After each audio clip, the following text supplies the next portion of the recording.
Avec tout ce qui se passe du côté de la Ligue des Champions, on a tendance à oublier notre très cher Ligue 1. Avec la qualification de Paris en Ligue des Champions contre Monaco, mais tout en faisant égalité dans un match un peu frustrant, où tu stresses jusqu'à la dernière minute, tu te fais égaliser à la 90e minute, ensuite ils ont un coup franc à la dernière minute, etc. etc. Ensuite, tu as le tirage au sort, où tu te dis est-ce que ça va être le Barça ou Chelsea, au final c'est Chelsea, tu t'intéresses à Chelsea, etc. Et avec tout ça, t'en oublies ce qui se passe dans ta bonne vieille Ligue 1. Le Paris Saint-Germain va jouer ce soir à 21h05 contre le Havre. Que vaut le Havre en ce moment? Je vais pas vous mentir, c'est pas un grand club en ce moment, mais il devrait se maintenir en Ligue 1, ce qui est déjà une très très bonne chose pour le Havre, qui vient de Ligue 2 qui était en Ligue 2 il y a encore 2 3 ans. Donc pour eux, la mission, c'est de s'installer en Ligue 1, c'est ce qu'ils arrivent à faire grâce notamment à leur très très bon coach. Bref, on va voir un petit peu ce que vaut ce match pour le Paris Saint-Germain. Un match où je pense que le PSG devrait l'utiliser pour vraiment se remettre en confiance. Oublier pour moi ce match à Monaco. On va voir un petit peu ce qui s'est passé notamment avec les confessions qu'a eu Jérôme Rotten, les insights qu'a eu Jérôme Rotten, comme quoi le mental n'était pas forcément là à Monaco. Bref, on va voir ça tout de suite. Footiste parisien pour vibrer chaque jour. Les couleurs de Paris, c'est l'amour toujours. Actu déchaîné, prépare-toi au détour. PSG, c'est la vie, la passion, le parcours. Yo yo les petits frérots, Footix parisien, vous connaissez déjà, promis sur les news du Paris Saint-Germain. Si tu veux rater aucune news du Paris Saint-Germain, abonne-toi, c'est gratuit et ça me fait plaisir de fou, fais pas la pince. Bref, passons à la vidéo. Déjà, j'ai envie de commencer la vidéo, cet avant-match, par cette confession de Jérôme Rotten. Bon, c'est Jérôme Rotten, normalement il est proche du club, je sais pas exactement ce que ça vaut, mais je pense que c'est plutôt vrai. Ce vestiaire est bien amorphe. Ils sont fatigués, ils manquent d'énergie. Le Paris Saint-Germain paye son manque de préparation dû à la Coupe du Monde des clubs, dû à sa saison l'année dernière XXL. L'année dernière, on le savait, ça allait être difficile. On espère que ça va pas pêcher jusqu'au bout. On espère qu'ils vont réussir à se refaire. Moi, je vous l'ai dit, en Ligue des Champions, j'ai du mal à y croire. Mais au moins assurer la Ligue 1 et assurer un beau petit parcours en Ligue des Champions. Même si c'est sortir contre Chelsea, sortir avec une bonne note, parce que là, c'est vrai quand même, on commence à accumuler les frustrations. Ça commence à, depuis, je dirais, en vrai, depuis le match contre le Barça en Ligue des Champions, on a eu frustration sur frustration. On a juste eu un match assez sympa contre les Bayer Leverkusen, mais bon, t'encaisses quand même des buts. Un match sympa contre Tottenham, mais t'encaisses des buts. Là, il nous faudrait quand même un beau match, quelque chose comme sur lequel s'accrocher sur ta saison, parce que sinon, ta saison, si tu sors contre Chelsea, et voilà, t'as pas grand chose, t'as pas d'image, t'as pas de vraie image. Bref, heureusement Marquinhos est là, toujours là pour moi. Marquinhos, un des joueurs les plus sous-cotés à l'heure actuelle, même au monde, hein, je dirais. Personne ne parle de lui, par exemple, dans les classements des meilleurs défenseurs, personne ne parle de lui pour rien. Mais bon, au niveau du mental et au niveau même dans le jeu, on peut voir qu'actuellement, c'est celui qui tient la défense au Paris Saint-Germain. Tout le monde a dit le meilleur défenseur du monde, c'est Pacho. Moi, je vous le dis, le meilleur défenseur du monde. Pacho est très très bon, il n'y a rien à dire. Le meilleur défenseur du monde l'année dernière, c'était Marquinhos. Euh, il a réveillé tout le monde face à Monaco alors qu'on entendait les mouches voler dans le vestiaire.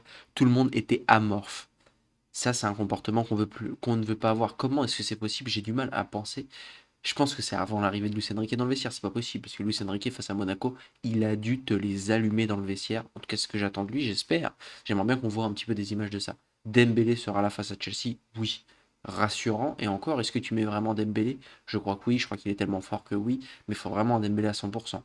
Et puis on a vu au final l'attaque Gvara, Doué, Barcola peut aussi être très bonne, donc à voir. Tu feras sans Ruiz, ça va être un problème contre Chelsea. Bon, bref, ça va être contre Chelsea. Repassons au match Paris Saint-Germain, Le Havre. Déjà, bonne nouvelle. Bonne nouvelle déjà parce que le Paris Saint-Germain, Le Havre, à l'aller, le PSG avait gagné 3-0 avec une équipe plutôt remaniée. C'était pas non plus l'équipe type, hein. T'avais quand même des joueurs de l'équipe type, t'avais quand même Vitinha qui était là, t'avais João Neves qui était là, t'avais Nuno Mendes qui était là, mais sinon c'est une équipe complètement remaniée. Quand tu penses au 11 de l'année dernière, le 11 type qui avait fini l'année dernière, en gros t'as trois joueurs de l'année dernière. Après t'avais Chevalier qui à ce moment-là était titulaire, mais voilà, t'as pas énormément de joueurs là, et puis bon, ça a été passé contre Le Havre. Honnêtement, Le Havre est une équipe à notre portée, pardon. Au niveau de leurs résultats précédents, ils sont quand même sur une bonne lancée, hein. Une petite voilà, tu avais déjà une victoire à Angers, une égalité à Rennes qui était, bon, c'était pas un grand Rennes à ce moment-là, c'était le début de la crise à Rennes. Mais voilà, une égalité à Monaco, on a vu ce que c'était Monaco cette semaine, c'est pas rien. Une défaite seulement 1-0 à Lens, pareil, c'est pas rien, un Lens qui est plutôt en forme. Une victoire à Strasbourg, on a vu, nous aussi, supporters parisiens, à quel point Strasbourg était bon cette année, à quel point ils pouvaient nous poser du problème, même si nous aussi on les a battus 2-1, c'était dans la douleur. Une victoire à Toulouse, bon ça Toulouse c'est plutôt un plus petit club, et une défaite 2-0 à Nantes, là par contre qui est un peu relou, parce que Nantes c'est avant-dernier du classement. Euh, donc avec ça, Le Havre arrive comme 13e de Ligue 1. Je pense qu'ils vont vraisemblablement rester en Ligue 1 cette année. Je pense que c'est de toute façon l'objectif de Le Havre ces saisons-là pour l'instant, c'est de s'installer en Ligue 1 et je pense pas qu'ils visent grand-chose de plus que de s'installer en Ligue 1, honnêtement. Euh, D'ailleurs, petit clin d'œil, si jamais il y a des supporters de Lorient qui me regardent. En tout cas, c'est incroyable. À chaque fois, je regarde les résultats de Lorient. Je trouve ça incroyable pour un club qui vient de monter en Ligue 1. Incroyable, mais vrai. Les mecs qui sont 9e.